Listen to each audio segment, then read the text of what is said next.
Апрель, май, июнь – страшные месяцы для аллергика. Слезящиеся глаза, заложенный нос. Аллергия на пыльцу способна испортить даже самое прекрасное время года. Береза, тополь, яблоня, подорожник и одуванчик. Пыльца этих растений, попадая в организм человека, вызывает характерные признаки весеннего полиноза. Аллергию называют болезнью 21 века. Ею страдает почти каждый третий.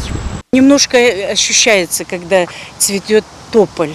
Вот у нас там в нашем районе было много тополей. Прямо закладывает нос и дышать нечем. Вообще, на самом деле, сейчас распространена очень аллергия. У детей тоже большая аллергия. Полностью вылечиться от полиноза невозможно. У подавляющего числа пациентов к тому же развивается перекрестная аллергия, то есть аллергия на продукты питания, содержащие белки, похожие на цветочный аллерген. Например, при аллергии на личину и орешник возможны очень серьезные системные анафилактические реакции, вплоть до шока анафилактического при употреблении фундука, например. Что же делать, если обычная прогулка превращается в пытку?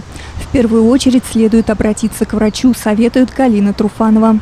Сделать это нужно как минимум за 2 недели до начала цветения аллергена. Еще же лучше начать лечение в середине осени, когда аллергия уже прошла, а до нового сезона еще далеко. У нас есть чрезвычайно эффективный метод лечения этого заболевания.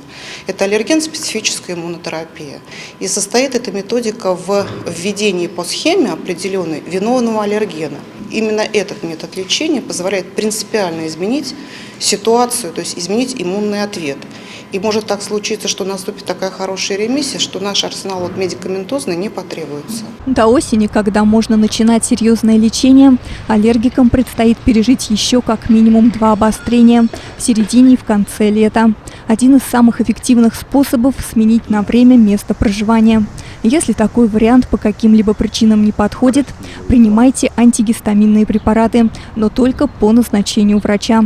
Уменьшить симптомы аллергии и снизить риск ее обострения можно с помощью некоторых несложных методов, связанных с нашим бытом. Мы не рекомендуем выезжать в период обострения на даче, в лес. Мы рекомендуем, приходя домой, принять душ, убрать одежду под целлофановый, так сказать, чехол в шкаф, носить солнцезащитные очки. Вот такого рода. Рекомендуем приобретать, у кого эти возможности, очистители воздуха. Не стоит паниковать и уж тем более заниматься самолечением.